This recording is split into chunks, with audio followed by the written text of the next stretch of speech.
chance to hear it, so let her tell it. People on the streets say Sabrina speaks. Tune into the show, she will let you know.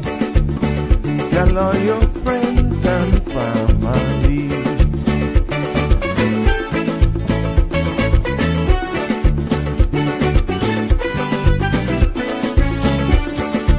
Real talk is no joke. You get the news straight up from grassroots and concerns. You can hear with some people gone. So tell all your friends to tune in to Good evening, Cayman. I'm Sabrina Turner, and welcome to Sabrina Speaks, your daily dose of clarity, truth, and community insights. Every weekday from 5 to 6:30 p.m., we're tackling the issues that affect you, from national headlines to grassroots concerns. Whether you're in traffic or winding down your day, this is your chance to hear it straight and speak your truth. So buckle up, Cayman. We're not holding back. This is the show. We gotta let you know. Now we got to go.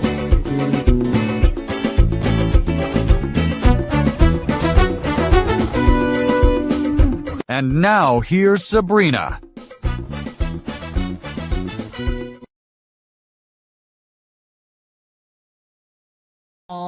Hello to our family near and far.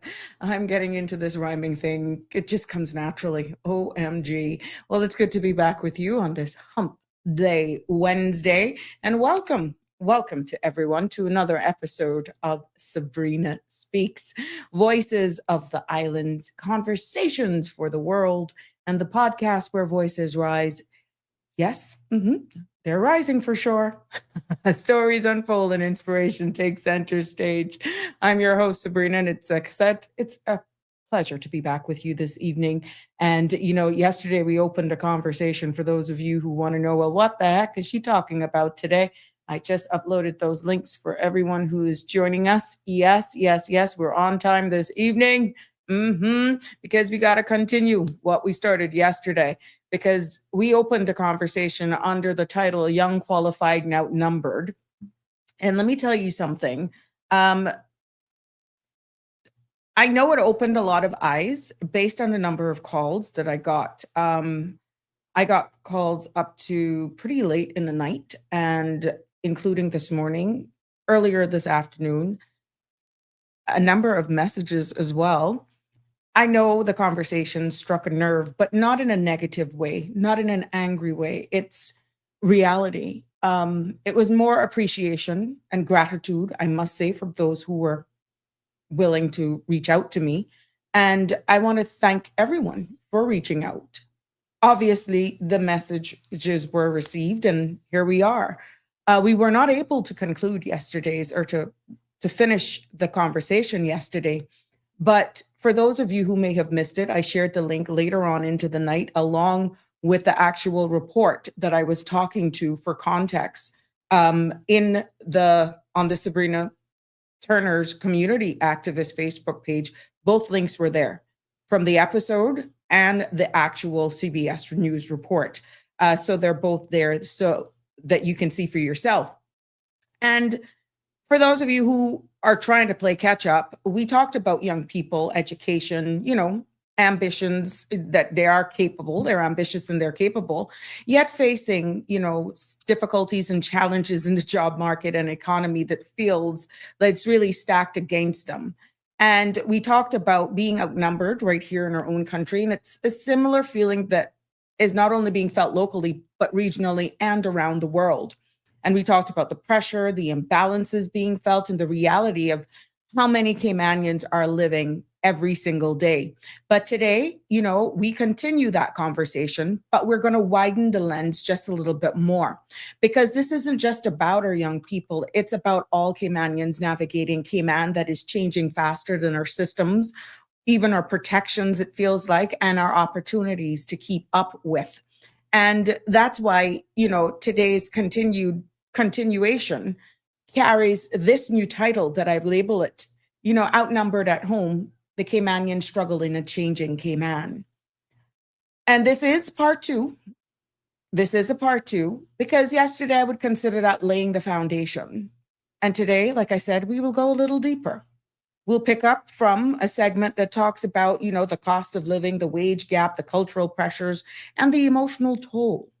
And then what we will do is that we will move into something many Caymanians never saw coming or never realized that it would have trickled down to some of the most micro businesses that you could think of. And what I'm talking about this afternoon, we're going to delve into outsourcing, the jobs that disappear before they're even ever advertised, the roles that move overseas quietly, and the opportunities that Caymanians never even get to compete for.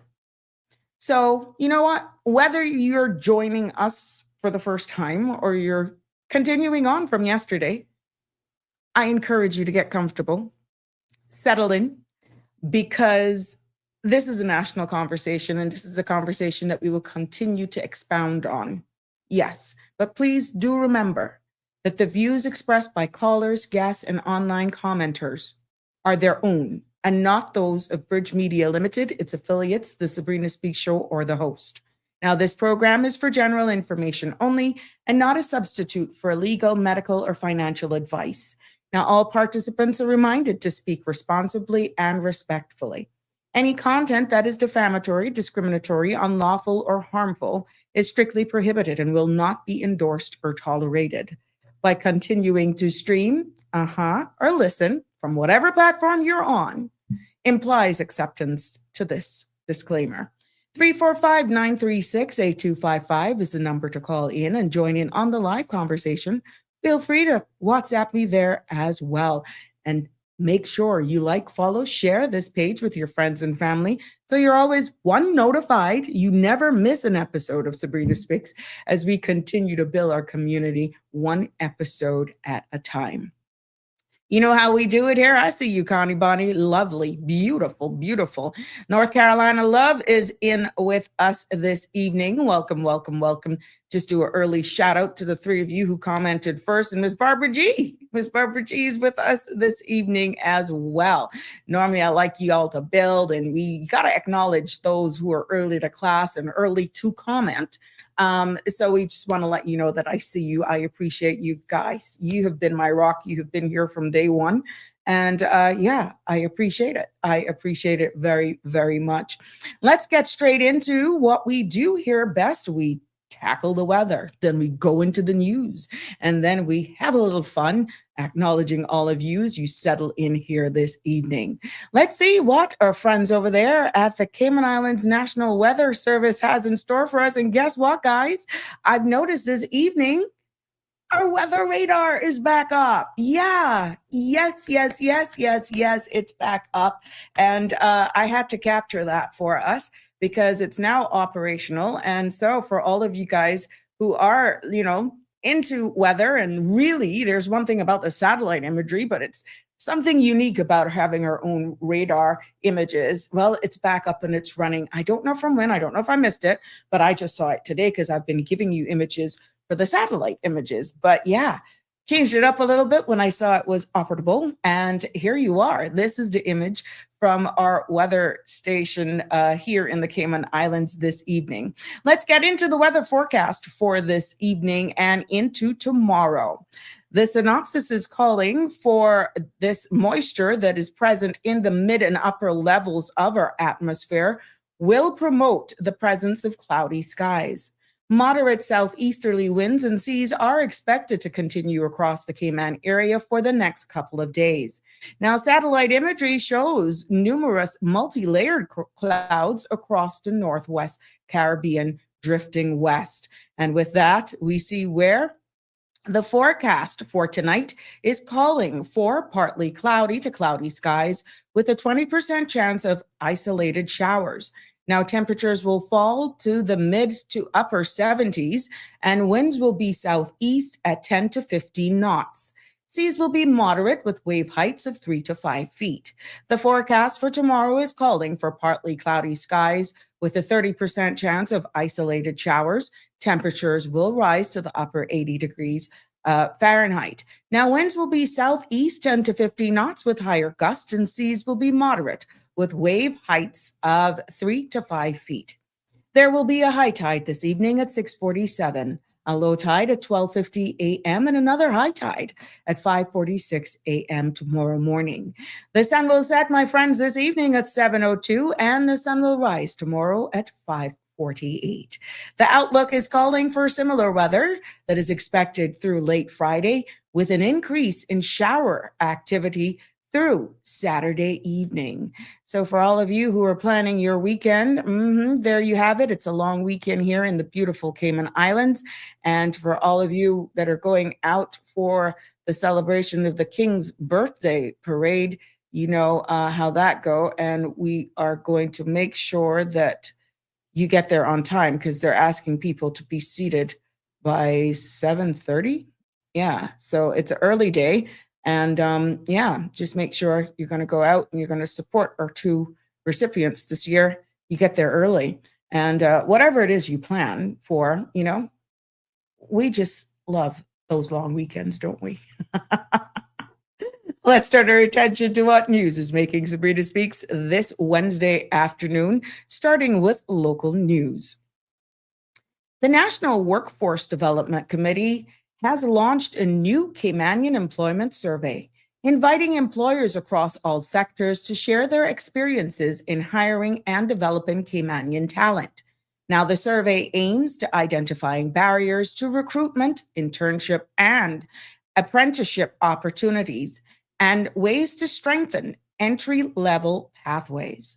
Official says that the feedback will help shape the national workforce development strategy, ensuring training and employment programs align with real labor market needs. Now, the survey is open from June 10th to June 24th at publicconsultation.gov.ky. And there you have it up on the screen for you, hoping that will make the whole navigation process easier. And I'll also share their post with you later on after the show. The Ministry of Environment and Sustainability and the Public Health Department are urging Cayman Islands residents traveling to the 2026 FIFA World Cup to take steps to protect their health before and during their trip. Now, officials advise checking routine vaccinations, especially measles, and taking precautions against mosquito-borne illnesses such as dengue and Zika.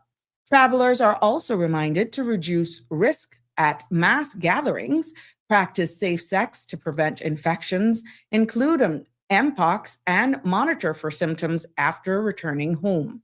Now, the World Cup runs from June the 11th to July 19th across the United States, Mexico, and Canada. With summer approaching, the Department of Sports has opened registration for its 2026 youth camps, urging parents to sign up early as spaces fill quickly each year. Now, the programs offer a wide range of activities for young athletes, including basketball, netball, volleyball, football, rugby, cricket, taekwondo, boxing, fitness, aquatics, water aerobics, and junior lifeguard training. Official says parents should select the correct age group and register as soon as possible to secure a spot. In other local news making headlines this evening, we see the Parliament of the Cayman Islands will officially open the 2026-2027 session on Friday, June 19th, with the state opening of Parliament at 2 p.m. at the House of Parliament here in the Cayman Islands. Now, the ceremonial proceedings will mark the formal start of the new session and bring together members of Parliament, senior government officials, members of the judiciary, invited guests, and the public. Now, the event sets the stage for the legislative agenda for the year ahead. The Human Rights Commission is praising the progress made at the Ponciana Mental Health Facility following a visit on June 9th. Commissioners highlighted the award-winning center's therapeutic design and its focus on rehabilitation, independence, and recovery. Ponciana currently supports 20 residents with a team of 55 staff, offering amenities such as arts and crafts, gym, computer stations, and vocational programs. While noting the facility as a major step forward, the HCR says Cayman still needs dedicated juvenile and forensic mental health services and sustainable funding to support future growth. We turn our attention over to news making regional headlines for this evening. We start with Jamaica. Health and Wellness Minister Dr. Christopher Tufton says 9 travelers with recent travel histories linked to countries affected by the current Ebola outbreak are now under mandatory self-quarantine as precaution. He stressed that Jamaica remains Ebola-free and that the monitoring measures are part of the government's highlighted surveillance's response. Dr. Tufton noted that the public health teams continue to track travel-related risks closely to ensure early detection and protect the wider population. Nationwide is reporting that U.S. Defense Secretary Pete Hegseth flew to the American naval base in Guantanamo Bay, Cuba on Wednesday. Now, while officials have not released full details of the visit, the trip comes amid heightened regional security discussions and ongoing U.S. operations at the facility. His arrival underscores the strategic importance of the base, which remains on the United States' most closely watched military installations. Also, the U.S. Embassy in Mexico has issued a new travel warning for American tourists heading to the country for the 2026 FIFA World Cup.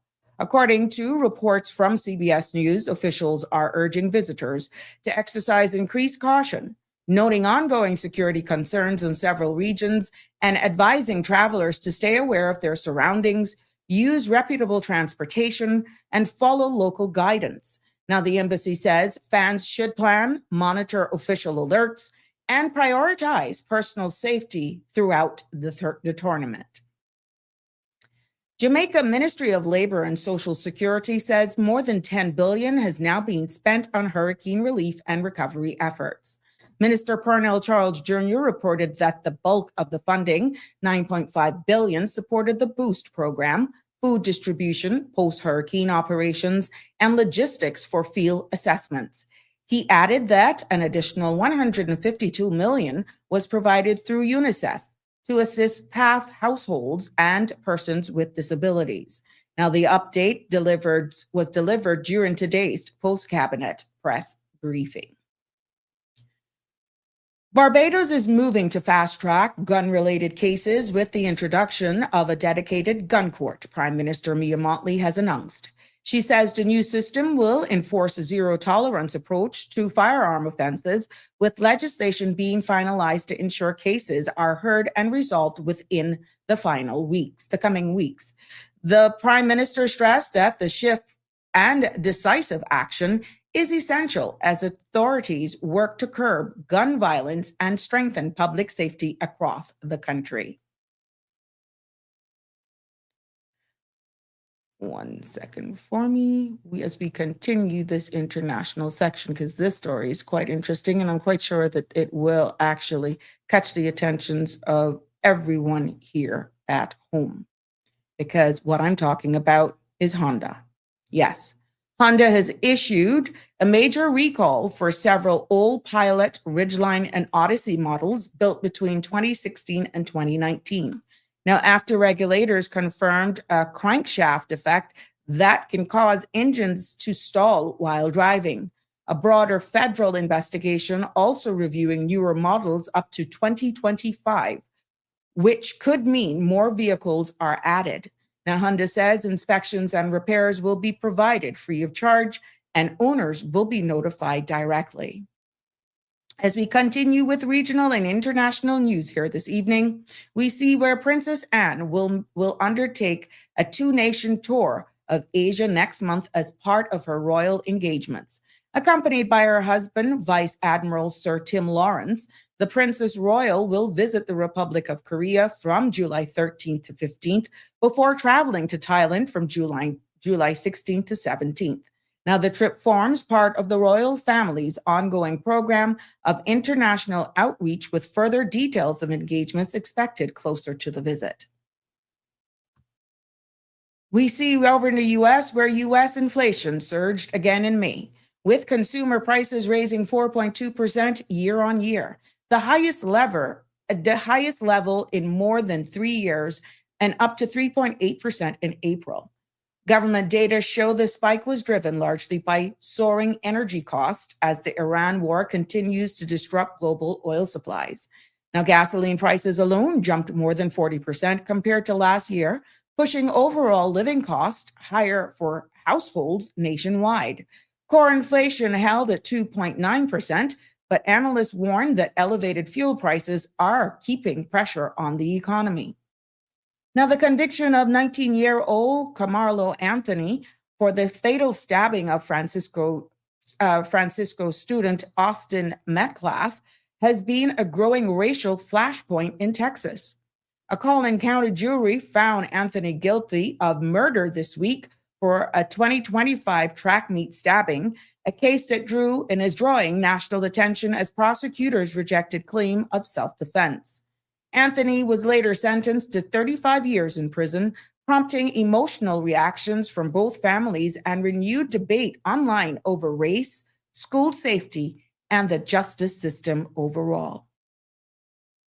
And as we wind down this section of international and regional news here this evening on Sabrina Speaks, we take our attention, yes, far over in Albania, where hundreds of protesters have taken to the streets to oppose planned luxury resort on a protected stretch of the Arctic coast. Now, the project is backed by a company leaked to Jared Kushner, son-in-law of U.S. President Donald Trump, and has sparked anger amongst environmental groups who say that the development threatens one of the country's most sensitive coastal ecosystems. Now, demonstrators are calling on the government to halt construction and preserve the area's natural heritage as debate over the project continues to intensify. Closing out this evening's section, we take a look at the business market report for this evening, June 10th. U.S. markets closed sharply lower today as inflation concerns and renewed U.S.-Iran tensions weighed in on investors' sentiment. The Dow fell 1.12%, and S&P 500 slipped by 0.089%, and the Nasdaq dropped 1.22%, reflecting broad declines across tech and industrial stocks. Now, oil prices continue to rise, with Brent crude up nearly 3% to $94.15, adding pressure to global markets. Now, gold also extended its slide, falling more than 4% to around 4,100 an ounce amid a stronger U.S. dollar and geopolitical uncertainty. Here at home, Caribbean markets saw limited momentum with regional trading activity steady across Eastern Caribbean exchanges. There you have it, ladies and gentlemen. That rounds up our evening's segment of news. And you got your weather. So we've taken a trip around the world right here on Sabrina Speaks. Let's send birthday shout outs to everyone who's celebrating a birthday today.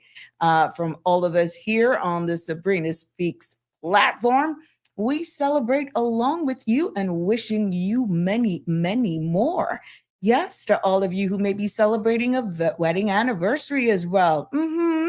We want to celebrate and wish you all the best as that life has to offer you as well, as I grab the next section here of Sabrina Speaks. You could be celebrating life as well. Hey, we celebrate along with you. Why be loomy and gloomy?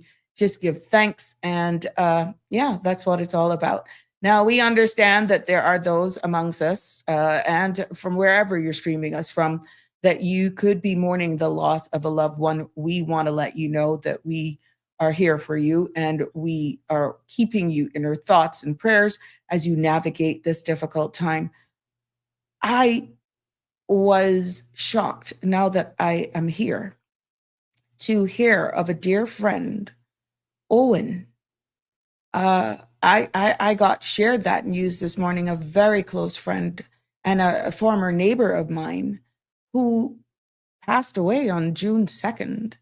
And I just want Miss Hal, his very good friends, and his family, Liam, the son, and his wife. Oh my gosh. I just want to let you know that my thoughts and prayers are with you through this time. And I'm just asking, God to protect you as you navigate this time. our sincere condolences for the passing of Owen. And I know he was loved and known by many, especially in the Catholic Church. He dedicated everything to mend his wife back to health after her unfortunate accident where she was jogging a Saturday morning and she was knocked down, death door multiple times. And I watched that man gave everything to nurse his wife back to health. My thoughts and prayers go out to you, the family and friends and loved one of Owen. And oh wow, that one shook me to the core. So, you know, oof, as you navigate this time, I just want you to know that our thoughts and prayers are with you. Let's turn our attention now to community announcements. Ooh, that was rough because that hit me hard this morning. I didn't know my family, and I'm going to try to get the image here a little later to share it. I just had no clue that he had passed. But I want to thank my family member who just by chance sent it to me this morning, and it blew my socks off, to be honest. So yeah, there we go. And I can share that here because it is a public announcement. Maybe there are others of you who are unaware that he passed. Let me just share this with you as we do here. Hold on with me. Since we're in this segment, might as well, because it's the transition sometimes it's just not real, but this is community section that we're going through. So here we go. There we go. There we go. Yeah, so this is for Owen. You know, we want to Owen Henry, and his funeral service will be Saturday, June the 13th at 10:30 at the St. Ignatius Catholic Church.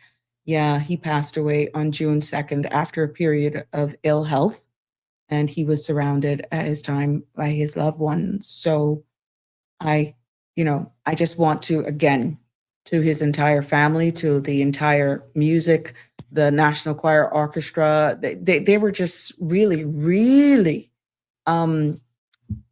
good citizens, good people that joined us here. And, you know, in lieu of flowers, donations can be made to Owen in Owen's memory to the Cayman National Choir and the orchestra at Cayman National Bank. And that account number is 021-010-39-075. It's at the bottom of the screen. Yeah. So his family also wishes to thank the medical care team at Health City, Doctors Express, and Jasmine for their care and compassion. But oh my goodness. And what we're seeing here, that Owen was a very devoted Catholic, talented member of the Music and Theater Society and a member of the banking and compliance community, where he exhibited exemplary proficiency and professionalism. Now, Owen was born in Kingston, Jamaica, and moved to the Cayman Islands with his family in 1999, where he made a significant contribution to the Cayman community. Now, he was a member of St. Ignatius Catholic Church Choir and commented cantor, and a member of the Cayman National Choir, Cayman Islands Drama Society, and the Cayman Islands Banking Association. He will be remembered as one of the kindest, yes, hardest working and dedicated and faithful individual. Now, Owen was survived by his dear wife, Karen, his son, Liam, and many family and other friends. So, yes, his funeral service will be held this Saturday, June 13th at 10:30 at the St. Ignatius Catholic Church. So, yes, sending our thoughts and prayers out to the family, friends, and loved ones, to all the groups that he was affiliated with during this time. Yeah. So there we have it. Let's just let you know and bring you up to speed as we continue with these community events that June is Alzheimer's Month, and we know that the next event is the Seniors Lunch and Learn, and that's going to take place. There's another one I want to get here. Not death announcement though. The next event is going to be happening, as we can see here, on the 17th. So we want to make sure that if you missed the first event, they're fun day. And all of these events are going to be taking place at the South Sound Community Center.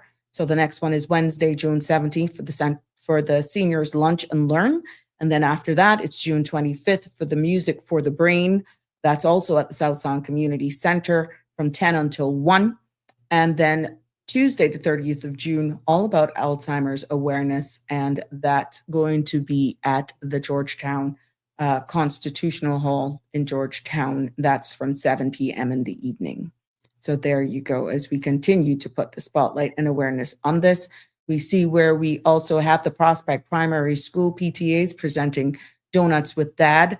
And the students are invited to bring their dad, stepdad, grandfather, uncle, or, any father figure that's in their life for a morning of, sweet morning filled with great community, delicious treats, and a lot of selfies. Yes, a lot of selfies. That's going to happen on Friday, June the 19th from 10:30 until 11:30. So for all of you guys who go to work and you want to maybe ask your boss from now to give you an early lunch, this will take place at the Prospect Primary School Hall. So yes, and kudos to the PTA persons there as well for that. We see where, even though we're pushing the calendar a little bit, on the 4th of July, Saturday, from 6 until 6:30 p.m., there's going to be a mango dessert competition, but the entire day will be dedicated to Mango Fest on Saturday. So yeah, we're going to make sure we get you some more information on that as well as it gets closer to the event. And there is the Ebenezer Church Adventist Youth Ministries Department that is inviting everyone out to their Paint and Praise. Now, this is a brunch style experience, and they're going to have a host there. So Miss Brasilia Barnaby Cuff will be their host, and this is going to be taking place on Sunday, the 14th of June from 5, and that's going to be at the Mary Miller Hall. Now, this is a brunch style experience. It is Paint and Praise brunch style experience. And of course, $50 for adults, and children is $20. So we want to keep you abreast of that. And guess what? Thursday night, today's Wednesday. You still got time to book for your cabana experience, farm to table, that takes place every Thursday at 7 p.m. This is your 4-course family style dinner experience, $65 a person. And I can tell you this, you will not be disappointed at all. You will not be disappointed. They always bring it home. They always do a phenomenal job. So for all of you who've never experienced it, maybe you want to put it on your things to do for this summer. You may want to just check them out, but it's best for you to give them advance notice. That's the team over there at Cayman Cabana, so that they are expecting you and the crew, you and the family, no matter what. Just get a bunch of people together. Damian Henry's in the house. Yes, good evening and welcome to everyone who is joining us. Harry, I see you. How you doing? You behaving yourself this evening? Damian is saying, good evening, all. Time is an irreplaceable resource, often viewed as our most vulnerable currency. How we choose to spend it shapes the quality of our lives, our relationships, and the legacy we leave behind. The clock isn't your enemy, it's your ally, urging you forward, pushing you to act now, to start today, to build momentum while you still hold the moment in your hands. Unlike money, time cannot be saved for later or recovered once lost. It demands intentions, presence, and clarity about, I can't finish this one for you today. I can't finish this one for you today, though. But Damien, you were on a roll there. But thank you so much for, again, your loyalty, your dedication, and kind words of inspiration every evening. Tuning in from the United Kingdom. We know it's 11 something over there, but you guys are stellars. And Harry as well, Miss Lucille, even though if she doesn't comment, we know she tunes in. And I just want you to know, we appreciate all of you, because you could have many things doing, but you choose to tune in here on Sabrina Speaks. And I want you to know that we appreciate you. We want to appreciate all of you. Hey, Miss Barbara G, good evening. You're looking very formal today. The color and style suits you. Thank you. I don't know. It must be the hair. I don't know, but, and I am a duster. And kind of dusted today, but thank you so much. It's a very nice top that I just grabbed. I said, oh, it's been a while I haven't worn this one. Thank you very much, Miss Barbara. Miss Sherry Coleman watching. Thank you for watching. Thank you for joining us this evening. Now, thanks to Connie Bonnie sharing her flowers of the day. Yes, look at these gorgeous beauties. Look at those. OMG, isn't that beautiful? Look at that. You could just get melted in a yard full of stuff like this. Yeah, these are just beautiful. Thank you, my love. You're always on time when it comes to us. And we got to give big shout outs to Green Valley Nursery, Donnie and her crew over there for keeping her green thumb alive and teasing us with all the beautiful flowers that she has there. So yes, if you haven't been to Green Valley Nursery, you got to check them out. It's a long weekend coming up. And I'm quite sure whether it's a long weekend or not, Donnie will entertain you. Yes, yes, yes, everyone is welcome to visit Dawn. But thank you, Connie, for the beautiful flowers that you shared with us today. And you know what? I think we all needed that. Gosh, yeah, I needed that. Thank you so much. Damien is finishing what he sent for us and clarity about what truly matters. When you honor your time, you honor your potential. There's no way I could have rounded it up like that, but thank you for filling in the blanks for me today, Damien. Much, much appreciated. Lisa Brightly is in the house today as well. Good evening to you and everyone. Like your cool colored top. Thank you. I guess it's because I'm always wearing stuff so bright. I have a cousin who she says, Jesus, where you going with that? I like bright colors. I just do. I love pattern. I love that, but I don't like flowers. Weird. I don't really love floral. But whenever my family goes away, they always make the mistake. You see this bad boy, a phone in a video. They're in the stores and they're doing this, and they got a piece of garment in their hand trying to show me. But my eyes is looking on the side. I said, but oh, look at that burgundy thing. Oh, look at that. And they're like, Jesus, how you see that bright thing? It's funny as heck when they're over there trying to show me what they want to put me in. And I'm looking around them and looking all over the place. But yeah, oh my goodness. But thank you, Miss Lisa. It is good sometimes to just tune it down and just be subtle. But yeah, this is a beautiful top I got from Miss Lorna's Fashions. Miss Lorna, this is a top from you. Yeah. So again, got to big up my friends there. They covered me. They took good care of me. But thank you for the kind compliments. Much appreciated. Connie, yes. Hi, Miss Dawn. Yes, she's sending you her love as well. Now, for those of you just joining us, welcome back to another episode of Sabrina Speaks. And, yesterday we started this conversation that I must say shook the audiences and actually sparked a lot of interest, of course. A conversation not only about young people, even though that's where it started, that's the hook, but it also delved into our economy, our identity, and the future of Cayman as well, what it could possibly look for, how we're preparing our young people.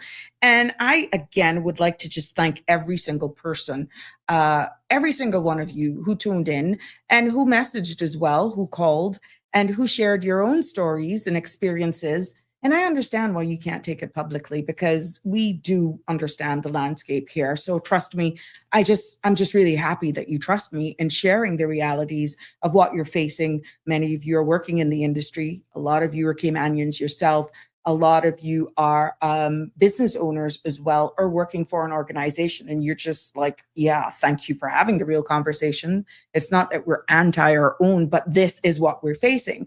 The good thing is, though, is that how timely, because now that WORC has this out, I hope that you all will click on it, on this link, and the survey, do participate in the survey. Yeah. If you're working in an industry or you're an employer, you want to participate in the survey. You really want to. And for God's sake, be as honest. If you're not an employer, or if you're not running a business or not into the hiring, don't participate, is all I'm saying, because it's specific. The reason I can tell you that is because I did it. I took the survey. Yeah.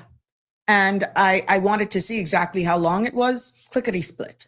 A lot of questions that you answer just straight up, and percentages, which is in whole numbers. And then there's a block in there that you can give an opinion. And it was very straightforward, like I said. But if you're an employer, you may want to help. This is the only how we're going to measure it. And so for all of you who are in the industry, you want to actually participate in this, and just go ahead and do the survey.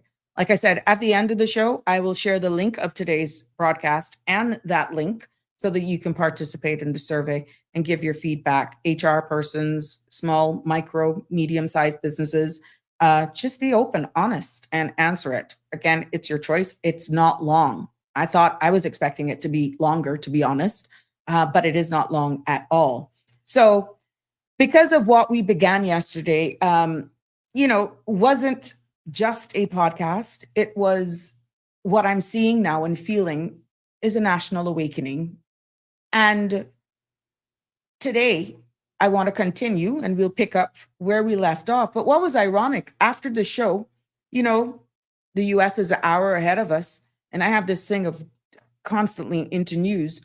I was watching Fox News Miami, and Inside Edition comes in after the 10 o'clock or the 11 o'clock news.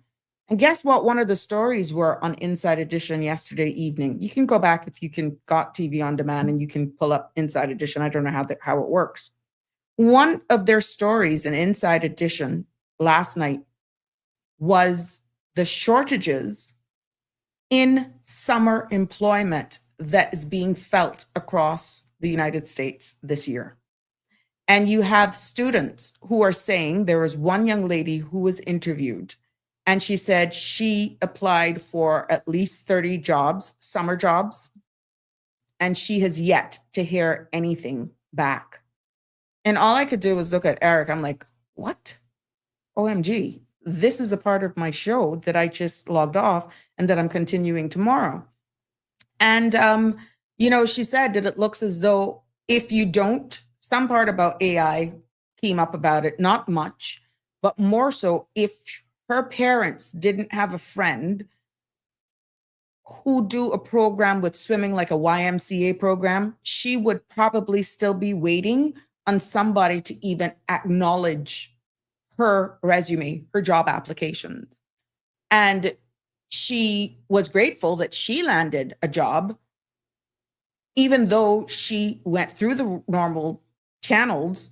It took a friend, a family friend, to go to a friend for her to get a job. And that's the only how she actually landed something this summer.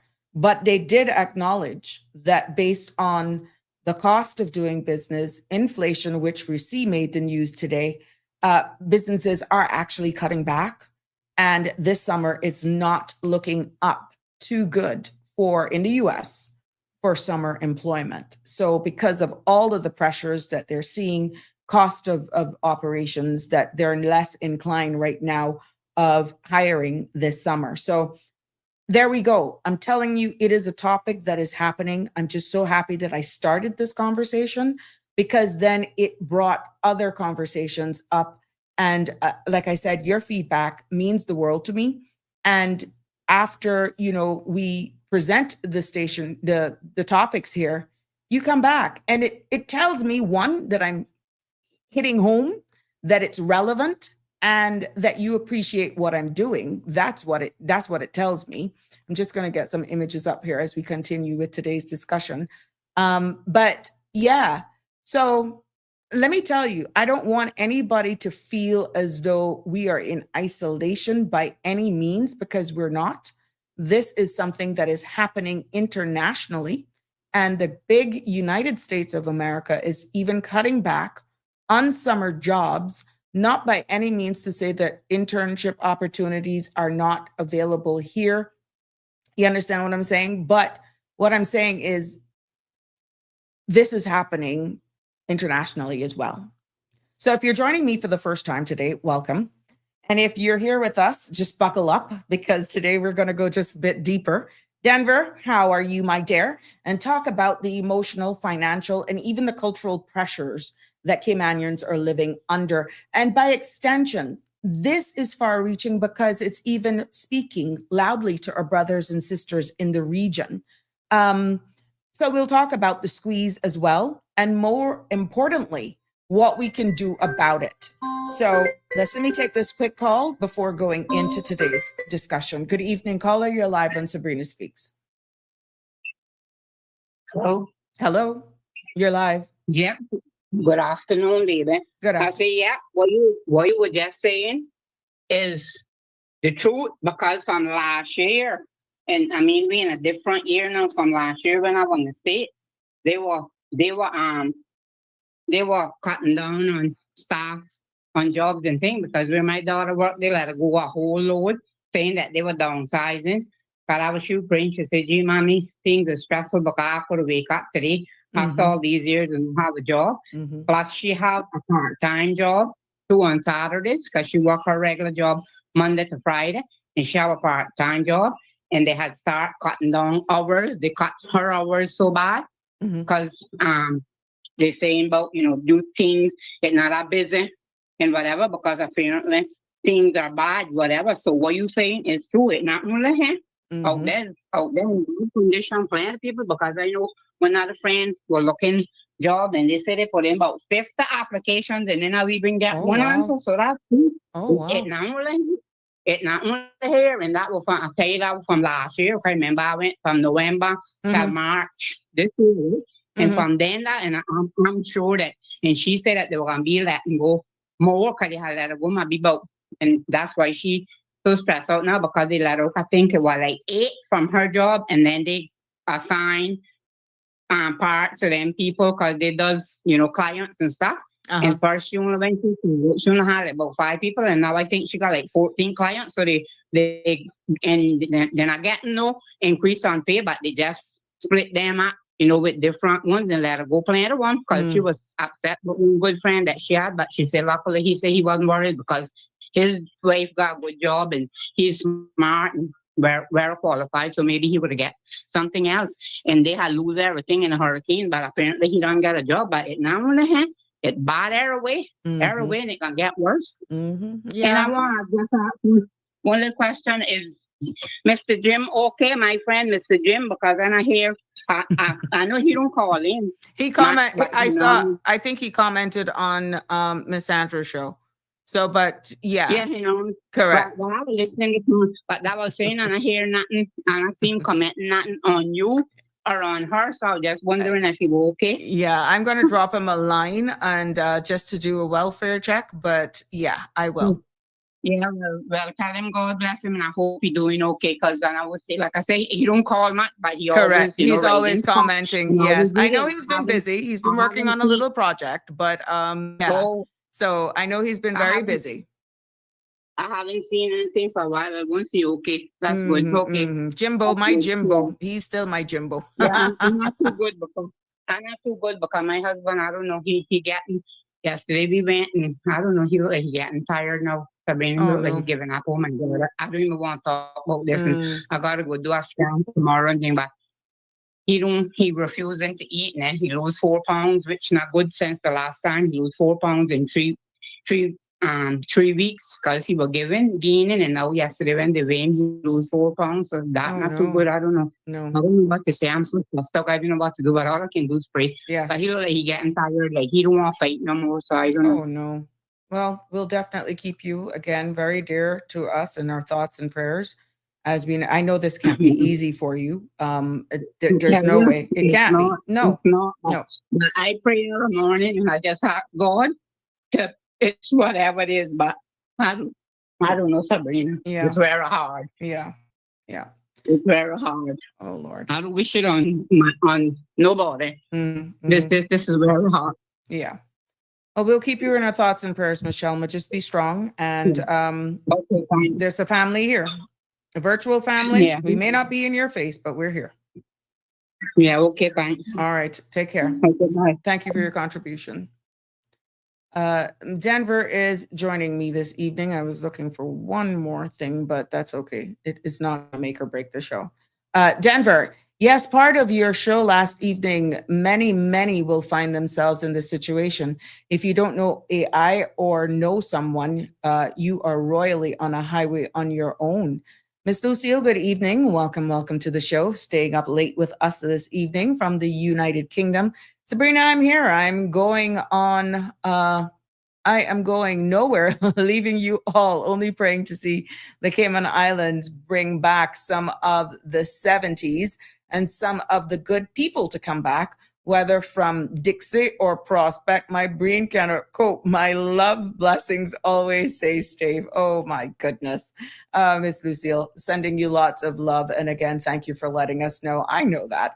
Even though some of you don't comment, that's I know you're tuned in because eventually you get to hear the discussions and stuff, and you'll reach out to me privately. So I just want you to know that we appreciate you letting us know publicly that you're there. Oh Jesus, Connie said she divorced Jim. That's why. Oh, he gone so quiet. Oh God, no. You see what? Come on now, Connie. You on one soapbox, you killing him. I divorced him, that's why. And then you say, hi, Jimbo. Like, really? What the heck? You switched in the same breath. Oh my God, you might be found with Alfred. Oh my goodness. Well, you know what? Let's get into it this evening here on Sabrina Speaks, because we got a lot to unpack. We got a lot to unpack here this evening as we continue to speak reality and continue to learn. 345-936-8255 is the number to call, weigh in on the conversation. I know a lot of you say, Sabrina, it dead air for you because we're so intrigued with what you're saying. And a lot of the stuff gives us food to think about.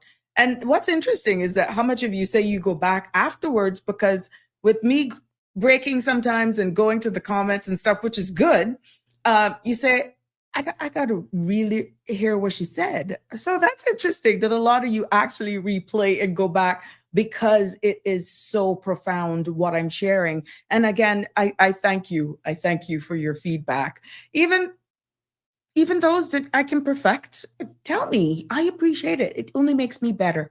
Here, I'm not going to take it personal. Trust me. Just don't be rude. But yeah, I love the feedback. Good, bad, or indifferent. Just don't be rude and we'll be good. We friends still. Oh yeah. Now you're trying to retract it, you brute. Little lighter movement. Yeah. Trust me, Connie Bonnie. You know exactly. Miss Lucille, don't cry, Shell. Keep on praying. God is good. Love you, Shell. So she's sending her thoughts and her love for Miss Shelma. Well, yeah, let's talk, go straight into this and this continue our discussion from yesterday, because what we're going to pretty much feel, and I in an earlier episode, I said this, it almost feels like we're into the pressure cooker. We're into that, and at some point in time, boom. I'm hoping it never gets there. But, when we look at the global trends, we've heard testaments that it's real. People who are living it, they're feeling it, be it internationally or locally. We've talked yesterday about the entire structure of the economy. We even looked at and talked about the facts that Caymanians, and you're going to hear this a number of times, as bad as it feels, she bringing that up again. How much time is she going to say that? Because it's factual. And the more we say it, the more certain doors, the way you think, what you say will possibly change. We talked about the fact that Caymanians are outnumbered in our own home. And now we need to talk about actually what that is feeling like. Because what we're seeing is that numbers tell one story, but lived experience is really another. And what we're seeing is that Caymanians, especially the young Caymanians, are living in what I can describe as a pressure cooker. Let's just begin, for the purpose of this continued discussion, and talk a little bit about the cost of living. Cayman, as we know, is one of the most expensive places to live in an entire Caribbean. You can almost look at it from a global standpoint, right? And honestly, one of the most expensive places in the world to confirm that. We see where rent is high, groceries are high, utilities are high, insurance are high, and wages, there's a huge question mark there. Wages are not keeping up.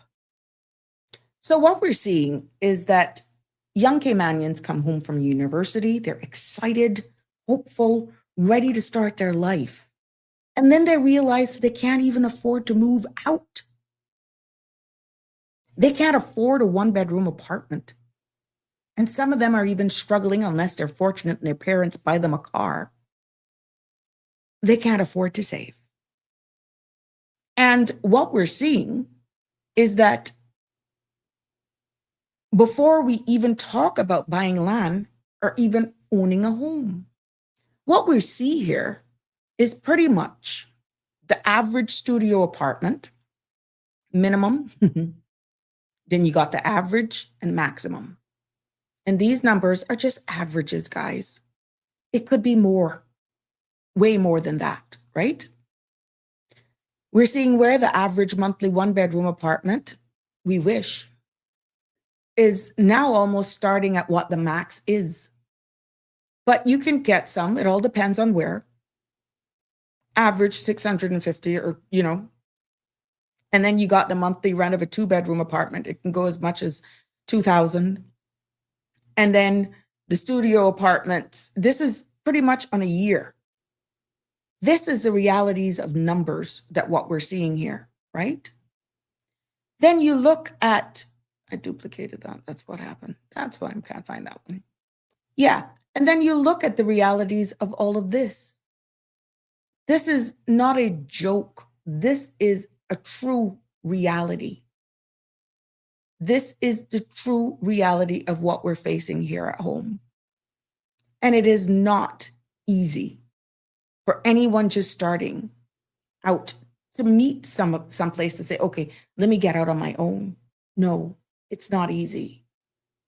What we see here is then that wages, and you have said it over and over again, that the GDP is high. Cayman has a high gross domestic product per capita. But it doesn't mean then that Caymanians aren't earning high incomes. Many Caymanians, we've noticed, are working 2, sometimes 3 jobs, but yet they say we lazy. Some are working full-time and still living paycheck to paycheck. And when you combine the high costs with even stagnated wages, right? What we're seeing is that Cayman sneezes. Sneezes, squeeze, gets cold, and this is where that analogy of the pressure cooker comes in. And it feels like you're working and working and working, you're not getting the distance. But you're never getting ahead. It's feeling like you're contributing to a wealthy country, but not feeling wealthy yourself. And then there is an opportunity gap, because that is real and it exists. We have heard it from a number of you. Caymanians are told, and based on this survey, get educated, get qualified, come home and contribute. But when you find yourself coming home and wanting to give back, they find entry-level roles requiring 3 to 5 years experience, mid-level roles that are filled with imported labor. Then they see the senior roles dominated by foreign professionals, and it's like it's almost impossible to break that glass ceiling, so to speak. And then we see then the reality that's not going to disappear. For the record, it's not going to disappear. I think we've established this yesterday. Work permits renewed even when Caymanians apply. And what that does is that creates a very specific kind of frustration, if I was to label it as frustration. Because the frustration then of feeling like the door is always slightly open, but never opened for its natives. And there's another side of this, and that's the cultural side. Because what we know for a fact is that Caymanians are generous. We are welcoming, even to our own demise. We are community-minded. But when you are outnumbered, when your culture becomes a minority, it feels like, when you're struggling to keep that alive and in the forefront, when your traditions are becoming to feel overshadowed, and when your voice feels drowned out, it creates a quiet, heavy pressure. And that, even though you're not able to even articulate it or be able to put it into words sometimes, you hold on to that pressure, not even realizing what you're holding on to. And that is a pressure to preserve, a pressure to prove your worth in a system, unfortunately, that just wasn't built with you in mind, because it was almost on a survival. Yes, this is what we got to do because we got to keep it coming going. We got to, well, your people are being left behind. With that, my friends, that has an emotional toll. Yeah, it does take a toll. Let's be honest. It takes a toll on every person. Even if you're about to retire, even if you're fresh grad, out of school, it takes a toll. It's a feeling like they're starting life already behind. And it takes a toll on the parents who work hard to give their children opportunities. Many cases who have gotten back into debt for whatever reason because they just couldn't get the scholarships fast enough, or probably scholarships were denied. And only to watch those same young men and women, our future, struggle. And that, my friends, takes a toll by extension on families who feel priced out in their own communities and their own homes. It takes a toll on everyone at the end of the day. And even our national identity, it feels that it impacts, because our country is just not about buildings and beaches, hotels, huge developments that almost makes you feel, well, they can build them all they want. I don't ever see me getting there. That's not for me. And this is not picking on any development. It's just applicable to the topic. Some of you may not have the skill sets that would even get your foot into here. Needless to say, own, be it pre-construction, even if you could get there. This is us. But where do we fit in? It's almost as though we were like a speck. That's how we're feeling. So yes, it takes a toll on our national identity, because a country is not just buildings and beaches. A country is its people. And when the people are feeling squeezed out, the country feels squeezed. But there's a truth that we must face. Because the Caymanian squeeze is not a personal failure. It is a structural reality.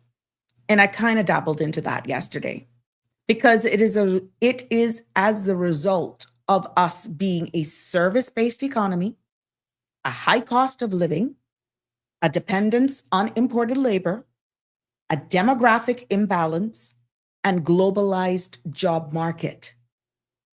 And if we don't address it intentionally, realistically, sustainably, it would only continue to get worse. Hence, I'm taking the time to do my best to have the difficult conversations because it is real. And for whatever reason that some may not want to have the conversation,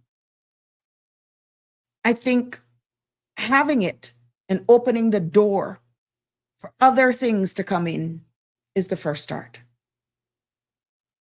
But there's a darker side to this that came up with the conversations yesterday. And what I'm talking about is the jobs that disappear before Caymanians even get to know that they even exist.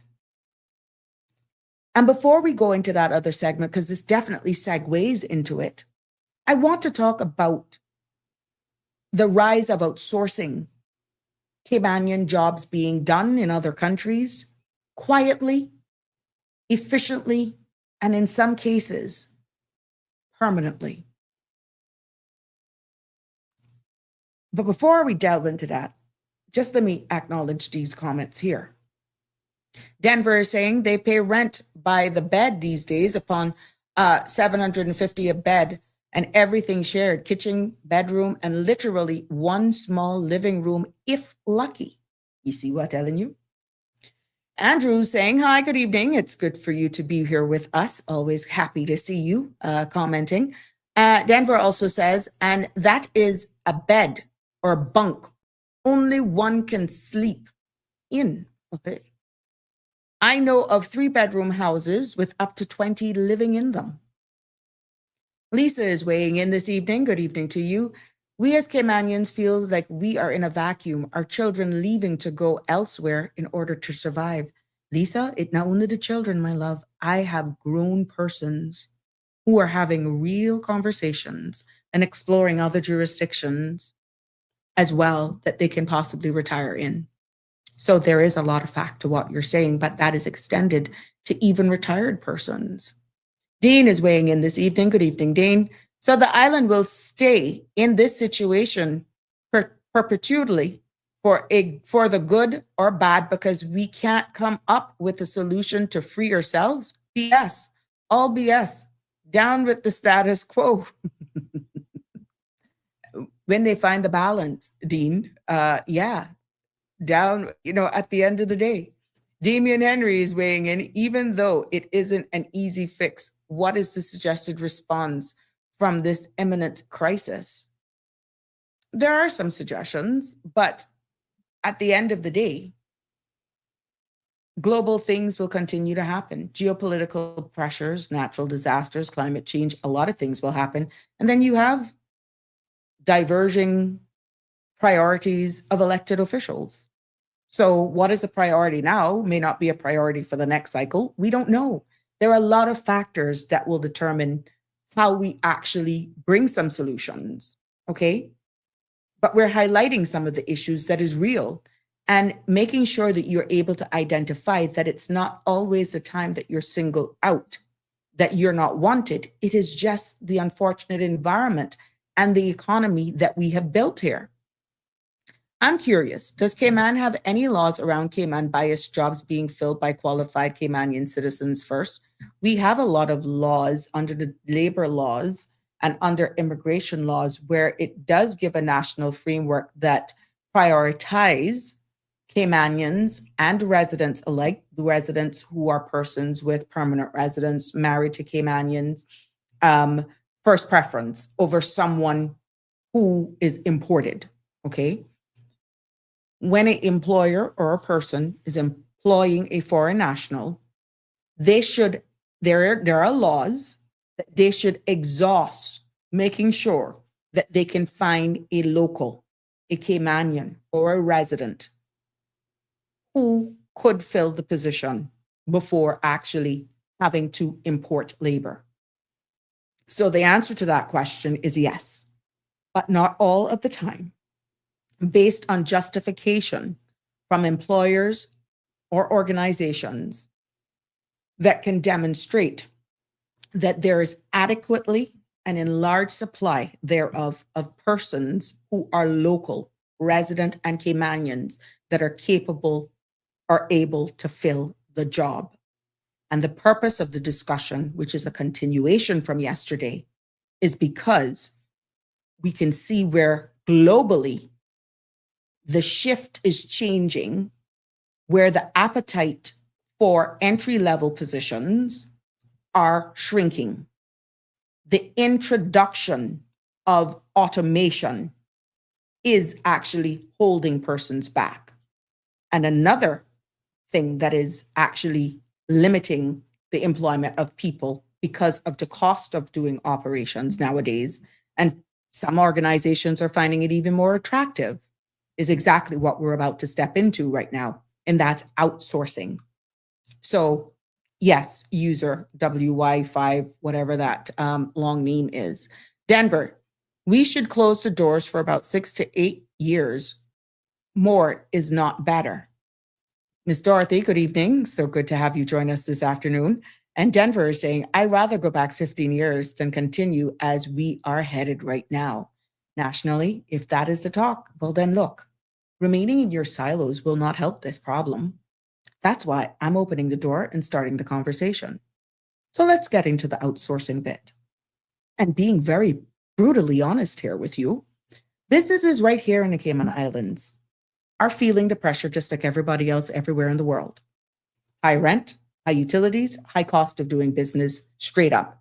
And now what we're hearing, even though the boards have a mandate where work permits are concerned, Caymanian businesses are saying, oh my God, what they're putting us through to get an issuance of a legitimate work permit, it's setting us crazy. And many a times, especially if it's a first-time grant, it's causing delays. It's actually possibly causing contracts slowing down based on the nature of the business as well. Some of them have even said it has slowed down projects because the skill set is in short supply. Whatever. I'm just sharing with you some of the comments that are being shared. And many of them, if they could, they have discovered a new model.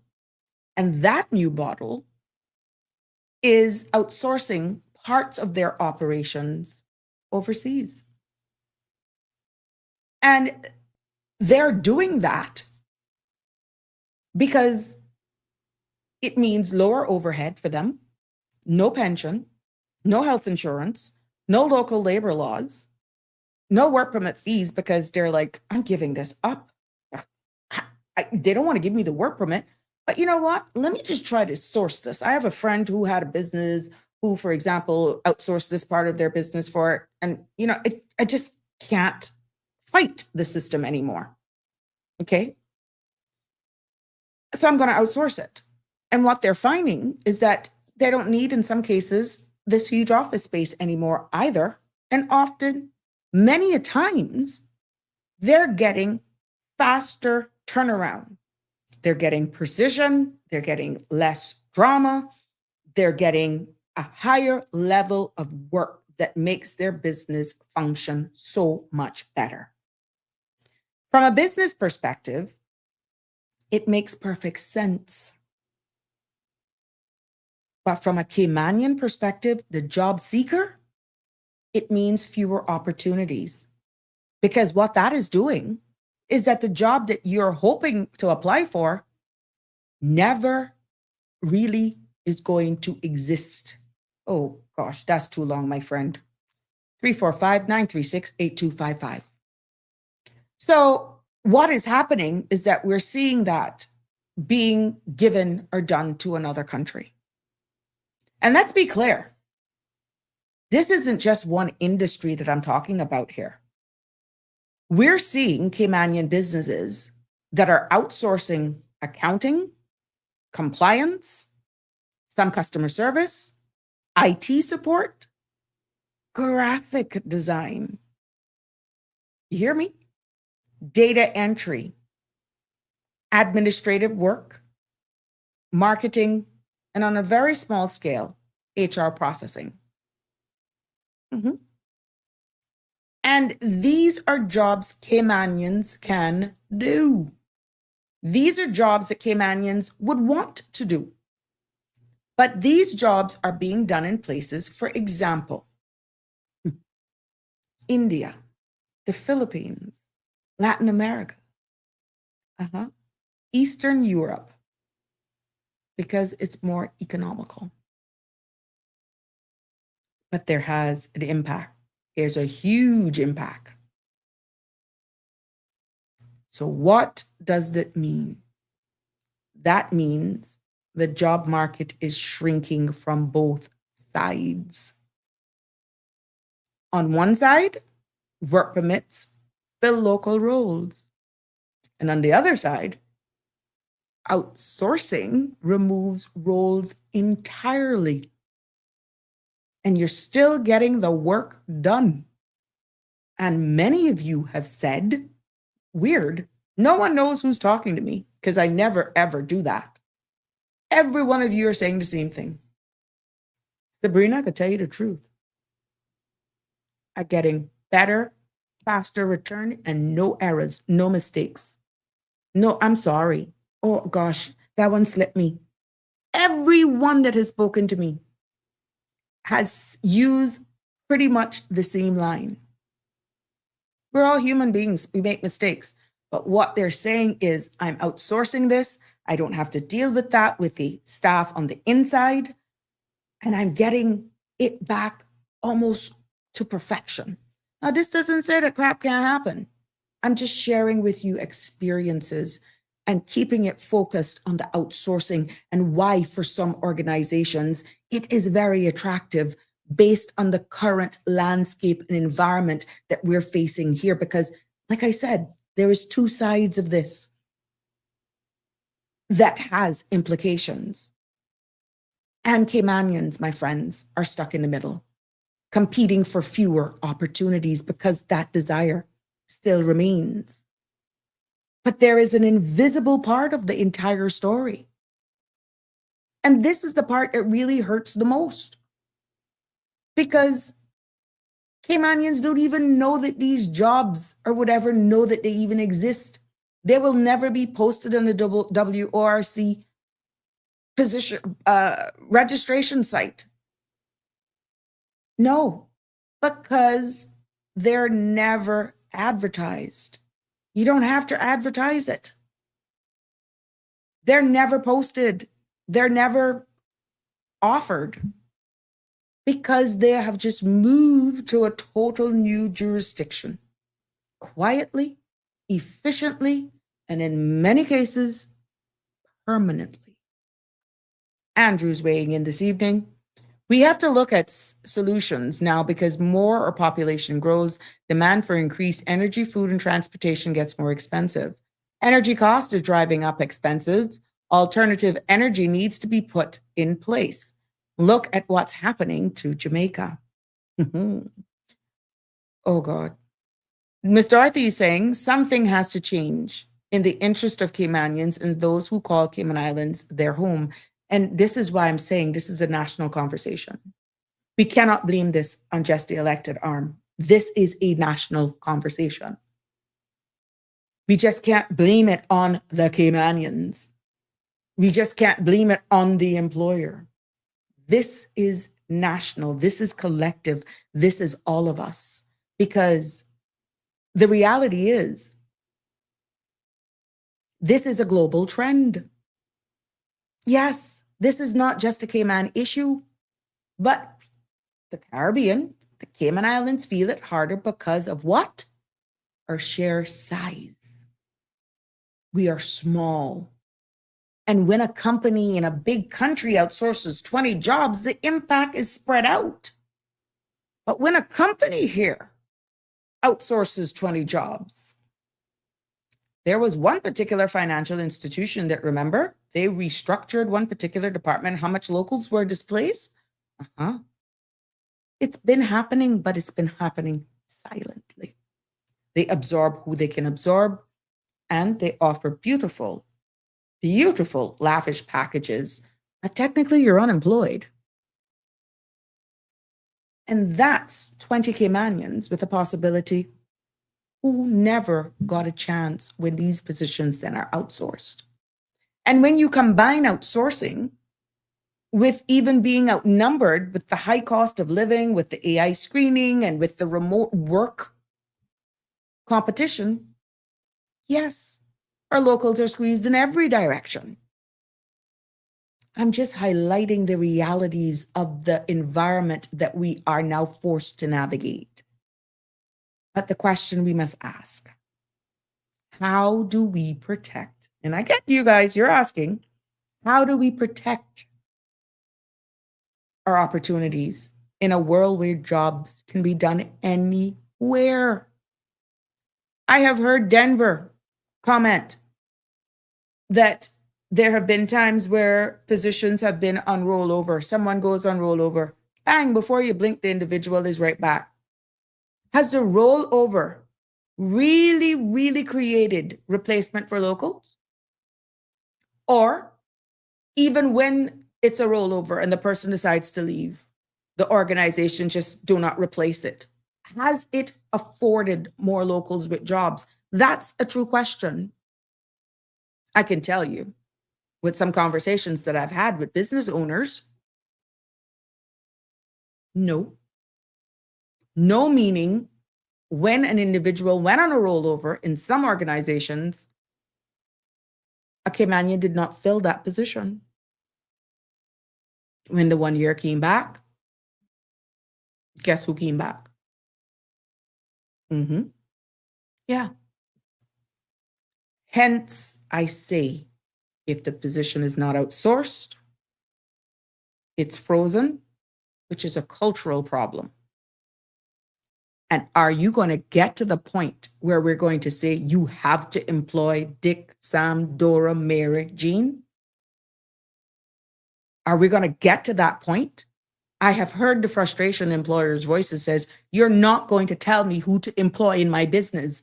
We're not going down that line because I'm telling you what, I will definitely outsource what I can outsource because I'm not going to have you dictate to me who to put in my business. That's the other side of the coin, my friends. Can you agree or disagree with them as a business owner? Would you want to be in a position where you're dictated to on who you should put in your establishment? That's a general question that I'm putting out there.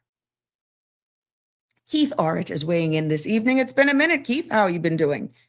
People that we vote for who claim to be so intelligent and love and care about Caymanian people so much are the same people that have destroyed the future of our young people. Damian Henry is weighing in as well. I think some solution would be to provide startup grants or low interest loans for young entrepreneurs. Ensure policies prioritize qualified Caymanians for roles before issuing permits. Improve transparency in hiring practices and provide retaining programs where gaps exist. Our user is back. How to incentivize companies to hire locally and or prioritize them if they do not.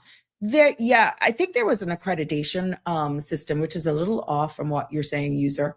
But that is also a suggestion as well that they could possibly do. I think that was started back a few years ago, if I'm not mistaken, pre-COVID, where they were incentivizing a government of the day. The government of the day was incentivizing, businesses who were hiring and giving Caymanians a chance. It was like a public-private partnership. And that was short-lived because all of these things, of course, has to be funded. So, yeah, I like your suggestions, all of you, for what you're saying. And I can hear the passion coming out in a lot of the comments here because you're getting it. It's not that I can't jump to the solutions. I am deliberately highlighting to you the realities, sharing stories that are in real time that have been shared with me. And then you will understand exactly the environment and that both sides are right and you have a right to defend. But the reality is inward investment has to continue. There still has to be a balance. You can't just pull the plug, so to speak, because that's not realistic. And yes, I said it. They may want you to think that way based on how they speak. But the fact is, it is not realistic. And they're not going to have that hard conversation with you. This is not bad-mouthing them. If you want to secure yourself, hello, there are just certain lines you're never going to use. But this is why I'm doing my best with civics here and educating and opening the doors of reality that we're facing, and we're not unique in this. Every nation right now is grappling with getting this balance correct. That's the huge takeaway. Small island development states is grappling. Our brothers and sisters in the region is grappling while we're already into the hurricane season and we're praying that no natural disasters happen. We see where we had another 4 whatever earthquake yesterday off of Cuba evening. These things are still happening and life yet still continues. Lisa is weighing in. The present government is trying their best to deliver on the promises, so we need to give them time to deliver because they have a lot on their plates. The truth must be told. Exactly, which is why if people have been really, really listening, this is not coming after any government.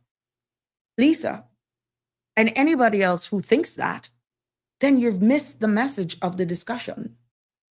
I'm just highlighting an article from CBS of what young people in the United States is facing, and I'm just giving it relevance to what right here is being faced. This is by no means political.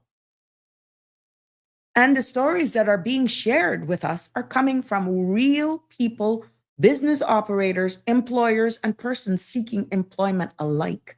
But guess what, Lisa? They can't speak publicly. They can't. Denver is saying, happening for years.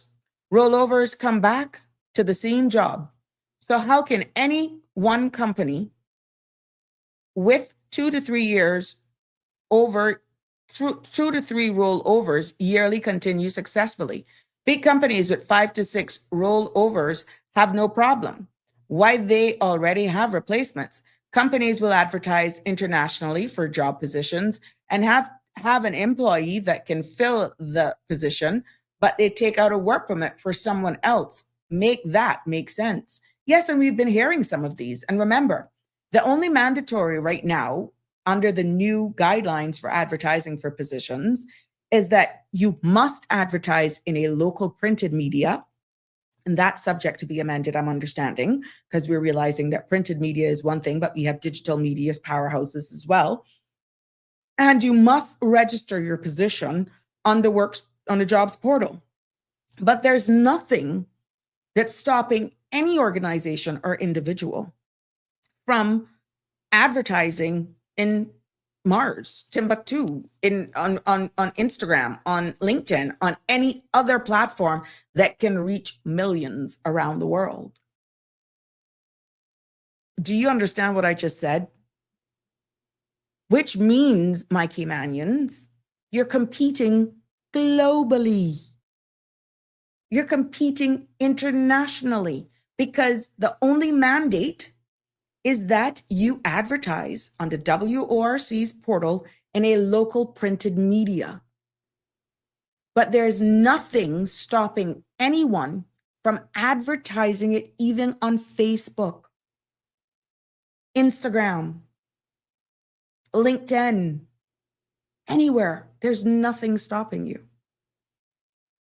Which, again, further dilutes your opportunities. And that's the message that I'm trying to bring back to what I've been saying. We're competing globally. And the demand has shrunk because we're seeing where less positions are being advertised. The ratio given yesterday, 15% jobs were cut, but 30% applications were being received. That in itself means it doubled for the same less positions. User is saying AI is coming for all eternity, entry-level, clerical, and other jobs. How is Cayman preparing for that? That's a big question, and I'm glad you brought it up because that was a topic here as well. And yesterday's thing was what and how are we preparing our young people for, as that continues to make its way. Many of the things have been automated. We are seeing, I have asked for a quote for one particular company to do some work for me, and I've yet to speak to a human. I identified it immediately from requesting the quote, it was automated. From scheduling an appointment, it was automated. When the individual showed up to do the quote, I just knew that they showed up, but I never interact with a human until the individual showed up. That, my friend, removed a human from doing all of that. It removed that small business operator from having to answer the phone, from having to respond back to my WhatsApp or my message. I just went on their business page and I dealt with everything on their page. It took me straight to their website. And then I could see the openings and the availabilities that I could choose myself. Guess what? Lo and behold, who showed up? And I never spoke. So you're quite right, user. You are quite right. Miss Lisa, Sabrina, I'm not missing your message. I'm just speaking my mind. Oh, yeah. Yeah, but I want to make sure, Miss Lisa, that others don't mistake and miss, what do you call it, say? You miss the forest for the trees, because that is what I'm trying to honestly try and separate myself so that everything that I say is not taken out of context, Miss Lisa, because for some reason, no matter how good or substantive the topics are, I'm still being viewed as I'm against a government or I'm against an individual. So I thank you for speaking your mind. I never, ever want any one of my commenters to dilute from that fact, because your input matters. And this is the only space that is welcoming of that. But I just want to make sure that persons are not ever thinking that any of the discussions that we bring up here, as poignant, as emotional as they can become, that I'm after any administration. So thank you for that. And I want to encourage you to continue speaking your mind. Yes, caller, you're live.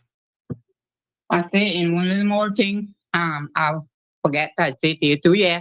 This AI thing, I take credit of the job because when I was there, we went to Checkers and it was AI took our job, our order and messed it up. Mm-hmm. And when we got to the window to pay, we said to the guy, when he tell us what we had ordered, we said to him it wasn't right. If he could have correct, because it was something for me. Mm-hmm. And he said, no, because AI had took the order. I said, well, this not right. And then I tell him, I said, well, cancel it because I not taking what I never order.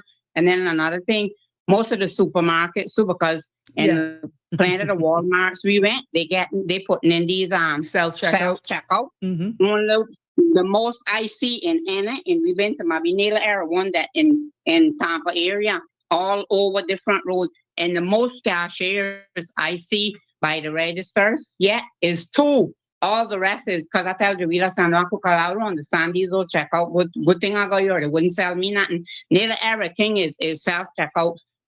Target putting in more, so that taking that jobs too. The everywhere downsizing, I tell you, this AI thing take plenty of the stuff that human can do. Mm-hmm. Yeah. Mm-hmm. If I'm not mistaken, I think Wendy got AI taking orders too. I tell her, I say, I'm not going out there no more. You get food now, I can cook what. Although my back hurt me, I can cook my food because AI messing up people things. Yeah, because our order were wrong, and the guy cleaner tell us, and it was Checkers, say that he couldn't correct it because AI had took the order. And say, well, here, boy, you can hear some foolishness when you're listening. Yes, ma'am. Right. That's going on big time. That's fact. That no lie. I wouldn't tell a lie. Yep. Yes, ma'am. We're seeing it. Yep. Even in the UK, when you go to some fast food joints, I think there was a Mickey D's that I stopped in on a road not far down from Westminster.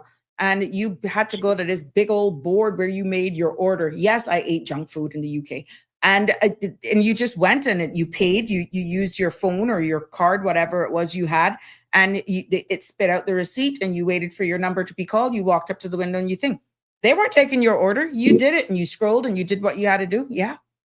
So it's a fact. When she was placing the order, I said to her, I said, but Julia, that sound funny. And she touched me like, and then after she said, Mom, I said, that do sound like a person. And she said, Mom, that AI. And then I say, what's new? Yeah, that was AI took over all my Checkers. I don't have all of them like that, but there were one Checkers we went to. They're doing it in stages. They're doing it in phases. But there is some suggestions that, that they governments can actually do. And we're hoping that even though these are not fading, I'm just highlighting the realities that are happening is all I'm doing. Yeah.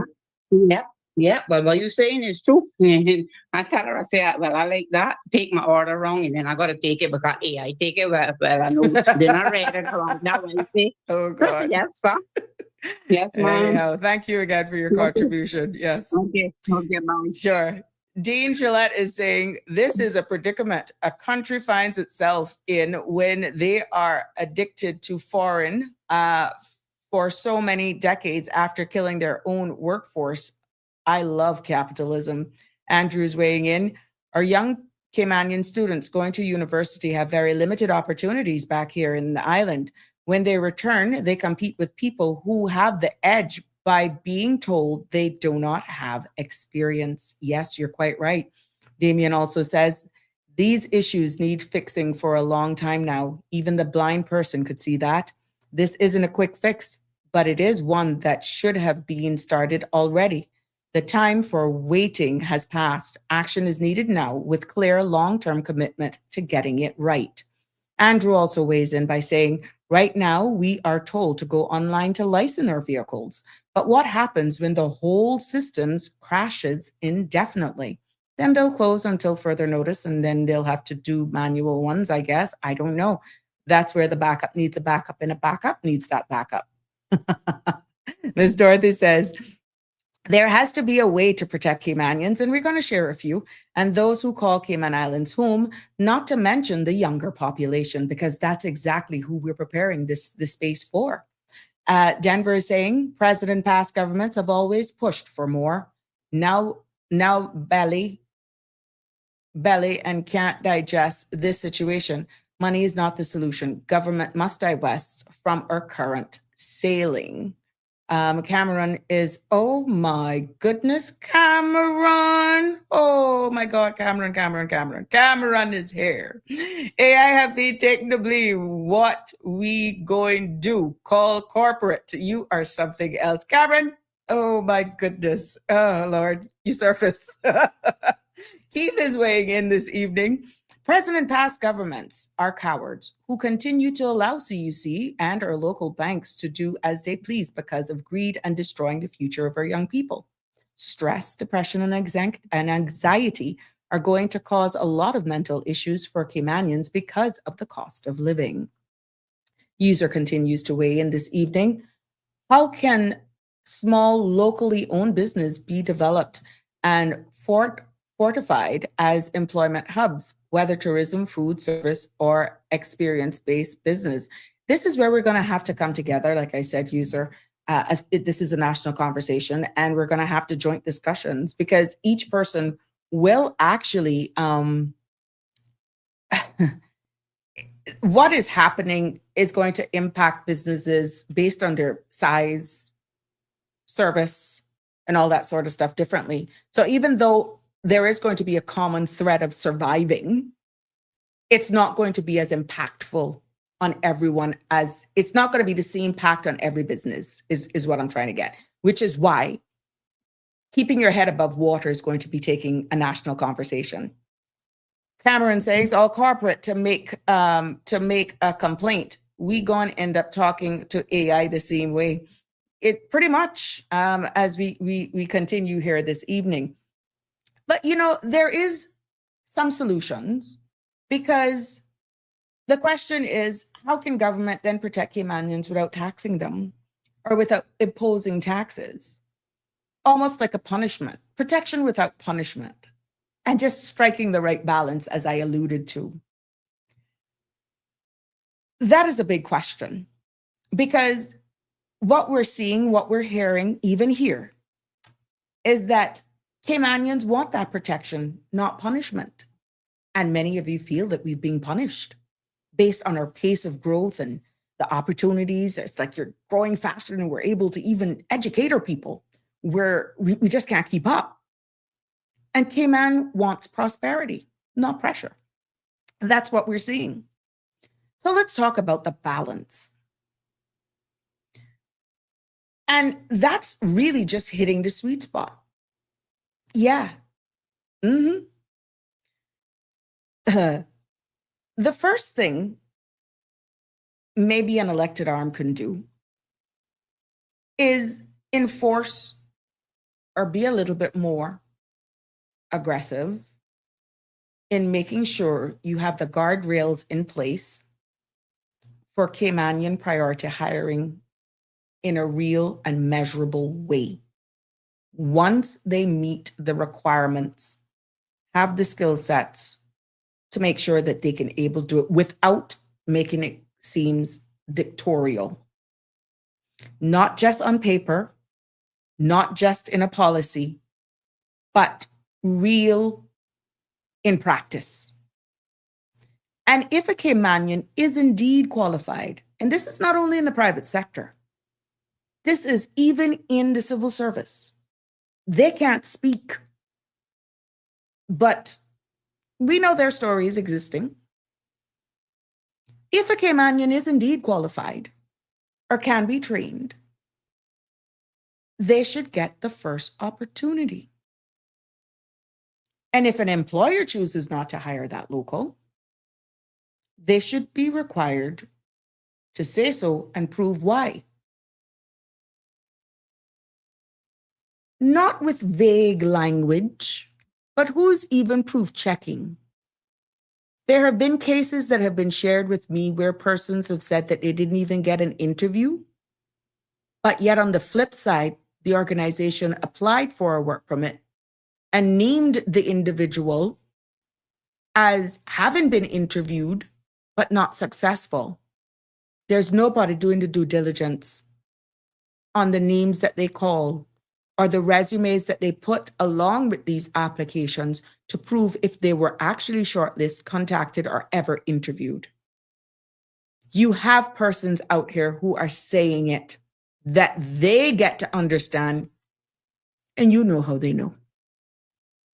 They get to understand that their names are big up, called in these meetings, that they weren't successful, or they said this, that, they didn't do well in the interview, they fell short here. And somebody on those committees says, hold on, how come you didn't tell me you applied for this job at ABC? What do you mean? Yes, I did. But so how could you mess up on an interview? That's what you know. What do you mean? I'm still waiting for them to even acknowledge my application. Hold on. You weren't interviewed? No, I haven't even got an acknowledgement that they received my resume. Hello. That's reality, what's happening here.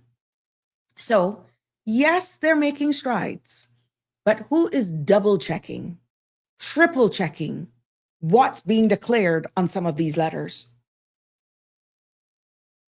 Yeah, because right now, too many Caymanians feel like the system is designed to overlook them, or not enough digging is happening. And that's something that we can fix without taxing anyone. It means that the gatekeepers needs to be a little bit more robust. And we know that there are just certain positions, there are certain occupations that is in short supply globally. The medical profession, even teachers, nurses, there are just certain key positions that is in short supply globally. We know that. So we're not saying every position, okay? But that is a suggestion. We know that we've already started on the reform of work permits without stopping them. Yeah, because again, let's be honest, Cayman needs work permits. Every country needs imported labor. Some countries will not exist without it. It is the facts. In the United States, you got Americans that would never be out there dust cropping and picking vegetables and stuff like that. They ain't gonna do it. And that's imported labor, okay? We cannot run this economy without imported labor. It's just a fact. But work permits must be structured in a way that it protects our locals, not sideline them. And there's a culture within the HR world, I'm hearing, that especially if human resources is from a specific country, you check the ratio of those persons that are being hired, they're more than likely are from that particular jurisdiction. And what that means is that limiting renewals when qualified Caymanians are available. That's a way to go. requiring real succession planning for Caymanians. We're seeing where that is an issue even within our government structure. They admit it. They're going to improve. I have so much hope for this new and incoming DG, so that maybe a lot of the locals who are in there and the Caymanians that are in there would say, yes, I may get a chance now. Not to say that the current one didn't start. It's continuation, a fresh eyes, different perspective, a different way of looking at things. So this is straight across the board, right? Prioritizing Caymanians for mid-level and senior roles, and also auditing industries where Caymanians are consistently underrepresented. This is not going to be easy, but it is achievable. This is not anti-expat either. This is proud to say pro-Caymanian. And it can be done without harming the economy. But you got to get that appetite. You got to get that desire, that hunger, in order to really show meaningful desire to make a change. But also, in order to get those results, you need to have clear statistics, which is why I'm imploring employers to do that survey. There's also another way, because you can build real pipelines, like not just scholarships. But you know how it goes. Scholarship without pipelines are like giving someone a plane ticket with no destination. That's just a fact. We need paid internships. We need apprenticeships, more of them. Graduate programs, industry partnerships, more of them. Mentorship networks, more of them. God knows Chamber of Commerce have been doing this for years, and they have done a phenomenal job. Whether or not it can be expanded anymore, it can be. As micro of a business as I was back in the day, I participated. Yeah. And these must be tied directly to sectors that drive our economy. We're talking about financial services. We're talking about tourism, construction, healthcare, and technology. Now, if we want Caymanians to succeed, we have a duty. We must build a runway, not just hand them wings, because we're setting them up for failure. And you see what happens with that. People can buy their way into funding this scholarship, funding that, but it ain't nothing say it's going to land a Caymanian a job. We need it to produce meaningful results. Another thing that they can consider is protecting housing and land for Caymanians. We see where this is, the minister is doing something, a big overhaul. And even though, again, these are suggestions, you ask, what are the solutions? I'm just naming them out. Again, for full disclosure, we're not coming after anybody. This is for discussion purposes. Talk about home ownership. Let's talk about land. Because if every local cannot afford, or if Caymanians can't afford, let's say, to live here, then everything becomes irrelevant. Government can protect Caymanians. There are ways. Expanding affordable housing, which I know they're trying to do, but that takes continuous funding. And it's also succession from one government to the next. It needs to be the C mandate with certain things going on, and it doesn't change every 4 years. Creating Caymanian-only housing initiatives. We see where that is. But if it's not funding enough, if we can't do it at pace, again, that is under, we got that. At least they're starting there.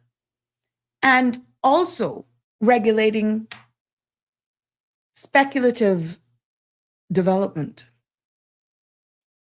Interesting choice of word, right? But it's a fact. Also, incentivizing Caymanian home ownerships as well. Public and private partnership comes into play. And this is why alternate types of housing is at the top of the list right now because of pace, because of cost of construction. This is not about blocking investment or development. It's about ensuring locals have a piece and place in their country to build when we talk about land. We're struggling every day when it comes to even our culture. Yes. Because our culture is not an ancestry. No, it's not an accessory. Sorry. I'm getting sidelined here. And if the foundation of who we are, that is it. Can you imagine we had to do laws to make sure we put in place what our national drink is, what our national dish is, what our national outfits are, because there was at risk of losing who we are, and it had to be put in law? Can you imagine that? We had to do legislation to protect that. So that is a way that government can protect Caymanian, our heritage, our culture. More cultural education. We see where the Honorable Minister of Education is trying to do his best. Caymanian history more in schools. Local arts and storytelling. We're seeing where we can do that. And because when our people are outnumbered, cultures becomes the first line of defense. But then it comes with anger, and then they're like, "What's wrong with those? What's wrong with those people?" They don't understand. Years of feeling beaten down, feeling less, and it's as though the odds are stacked against you. Yes, it's going to come out in a rage, like you're a tyrant and you're misread, when in fact all you're doing is fighting for preservation. There are also ideas that you can keep the economy strong without even taxing your people. Yeah, that's an elephant in the room. We don't want any more indirect tax. Cayman does not want payroll tax. I'm hearing more and more coming up though. What Cayman does not want to push is its people out of existence or making them feel less. And there is some good news, because we don't need to. We can remain a tax neutral jurisdiction, and you see where they're doing that by maintaining strong financial services. Is it that we're not understanding when they go away and they come back and they make these reports that it's diluted down in a language that you can understand how it ties into day-to-day things, why we're just seeing that they're taking flights? Yeah. Maintaining strong financial services is one of the things that we could do. Again, legislation, policies, and you update it. Encouraging responsible development as well, so everybody feels a part of it. Support tourism innovation. Open it up. That may mean we have to amend certain laws. Yes, I'm going there. Sunday trade. Extending hours of music playing. Yes, I've gone there. Yes. And ensuring compliance and global reputation helps us. We can protect Caymanians and protect the economy as well. It's not one or the other. It's both, but you got to get this sweet spot. So at the end of the day, it takes political will and all of us to understand how we got here. It's not the end of the road. There are solutions. But if you're armed with the realities that this is not just a us problem, this is a global problem, how best can we be model jurisdiction in bringing every citizen along with us so that they no longer feel less in their country, so that they no longer feel that their opportunities are not there, so that they can feel that their voice matters not only when it's a particular season, and that there is something positive for their children, grandchildren, and great-grandchildren to look forward to. And in addition to that, that even those young adults who we're building for feel a part of the trajectory in which we're going. So, Auntie Sabrina Turner, Will AI be flying our plane soon? I'll ask to see the captain before I buckle my seatbelt, because I'm sure as hell won't be flying. Pretty much, there's some AI features in the recent Boeings right now. To say that there will be a day where we will have planes flying without pilots, with the pace in which things are going, I won't write it off. But whether or not there will be somebody on board that can troubleshoot, it's a reality. I'm not going to write it off. You ever rub $25 phone credit trying to get a department? AI gone take $50 off of your user says, so there's a lack of oversight in the process and locals are being used as a symbolic placeholder so the box can be checked. Pretty much. And that hurts like hell, user. That hurts like hell. Denver says, don't know why this show seems so long this evening, but thanks for always breaking down our failures, past and present. Hopefully our people will grasp something from you. Yeah, I don't know if it's pacing. I don't know if it's divine intervention. I don't know, Denver, but I had to finish it today to let you know that there is hope. There is hope.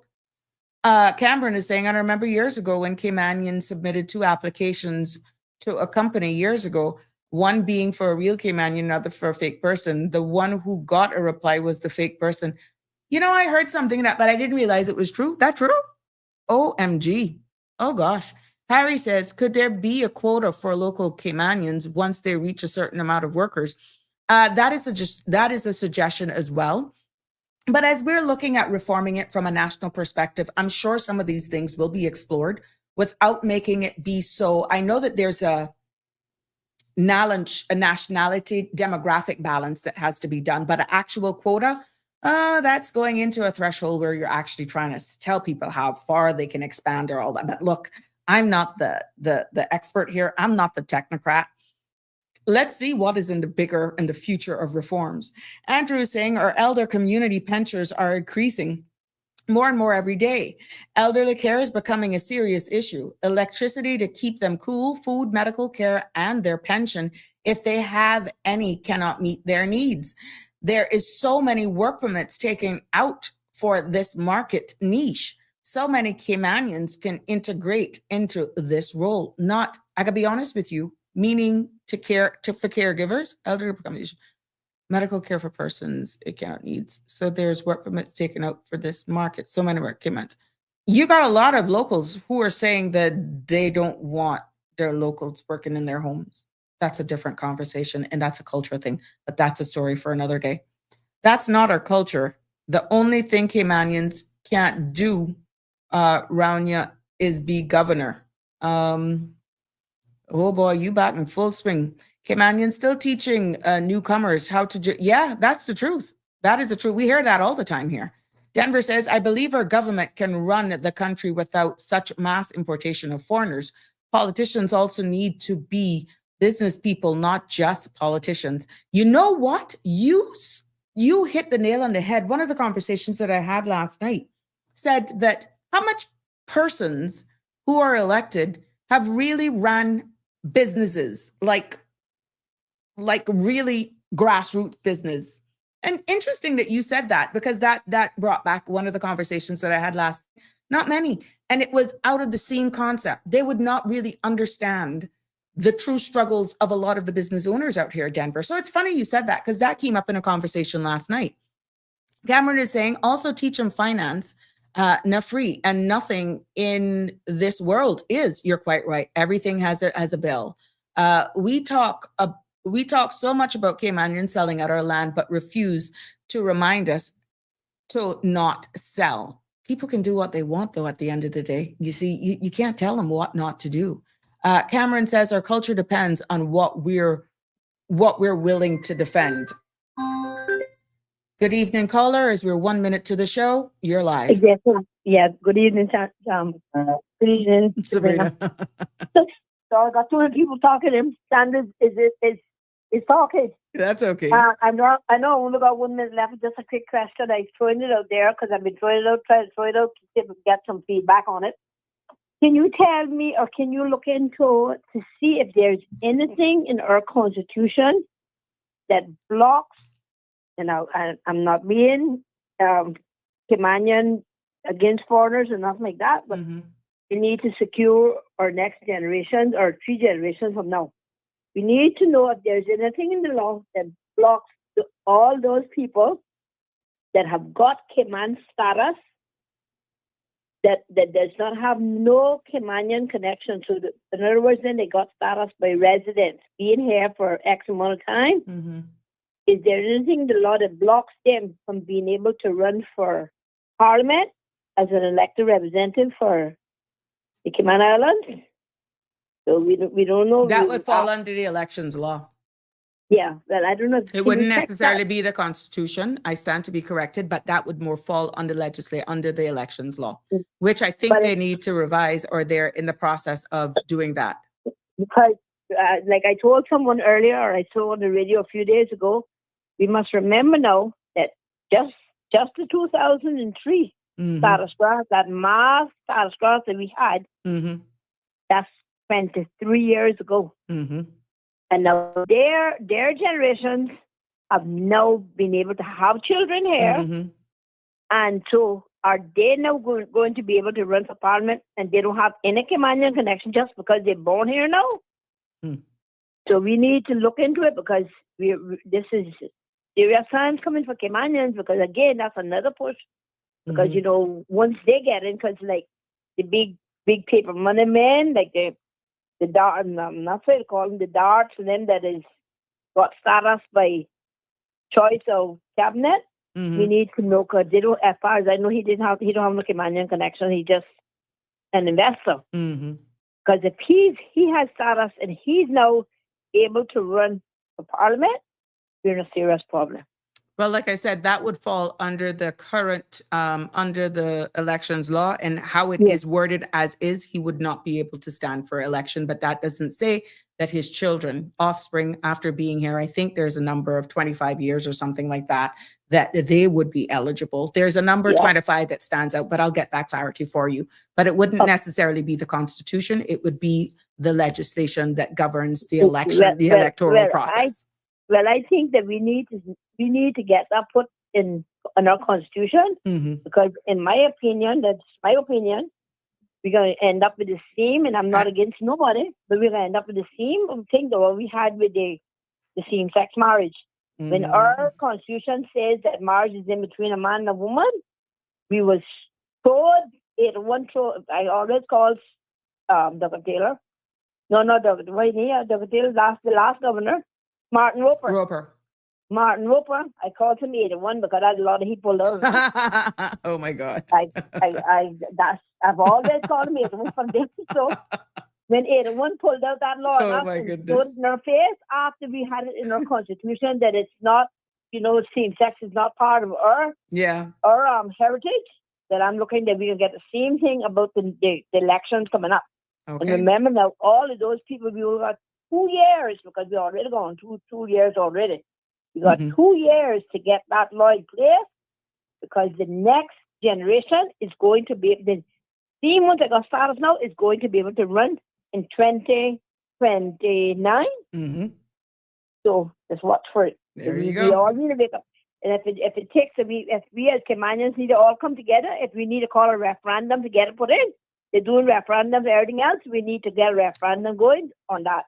Well, like you said, a frequent friend of the show that we haven't heard from in a while constantly says it is not our constitution.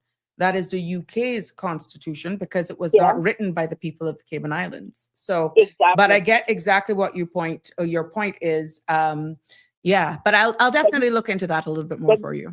We're in trouble. Serious trouble. Yeah. All right. Okay. Thank you, my love. Very much. All right. Goodbye. Have a good evening. Well, that brings us to the end of this episode of Sabrina Speaks, right here on the CMRTV.com here for this evening.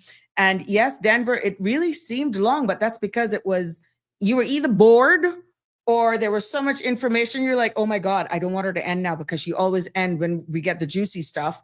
And but yeah, it did feel a little longer this evening, and I'm just over by 5 minutes. I hope I don't get in trouble. But this is what I'm saying. Sometimes I don't want to lose all of you guys who are streaming on the CMR platform. What I want to encourage you guys to do, right? Go and look for Sabrina Turner, community activist Facebook page, and follow it. Because I'm telling you, situations and conversations like this, if there's another scheduled programming coming up after me, I can continue with this conversation.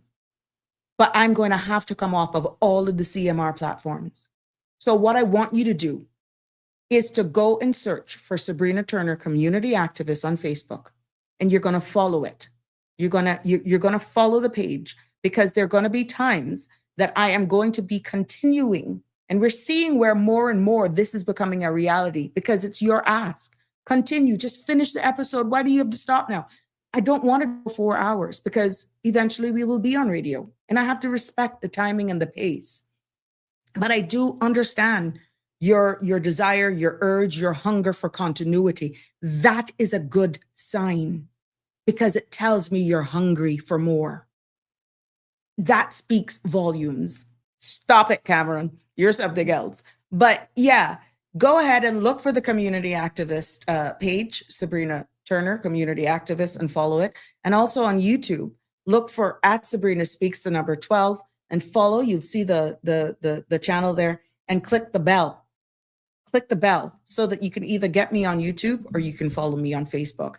But it has been a pleasure bringing you another informative, exciting episode. I want to thank all of you for commenting. I want to thank my callers as well for your participation. I always love it. And even for the WhatsAppers. But yeah, I'm sorry. If it's too long, I would prefer you to call, but I do understand.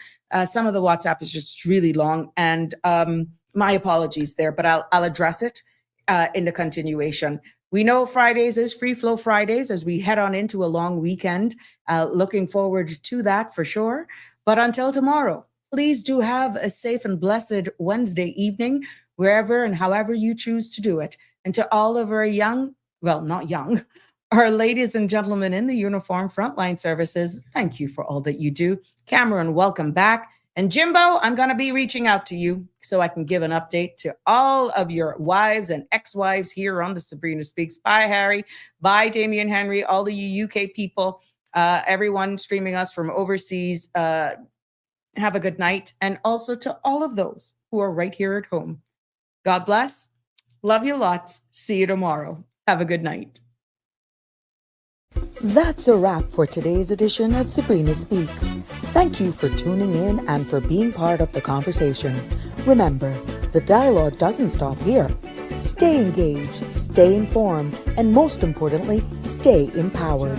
We'll be back tomorrow at 5 p.m., same time, same place, right here on CMR TV and radio, where your voice matters and your truth is heard. Until then, Cayman, take care of yourself and each other. That's it for today's edition of Sabrina Speaks, where your voice matters, your story counts, and your truth is always welcome. Join us weekdays from 5 until 6:30 p.m. right here on CMR TV as we dive into the topics that matter most to you. Catch the show live or on demand at cmrtv.com. And don't forget to follow us on Facebook, YouTube, and Instagram so you never miss a moment. Until next time, stay informed, stay engaged, and always speak your truth.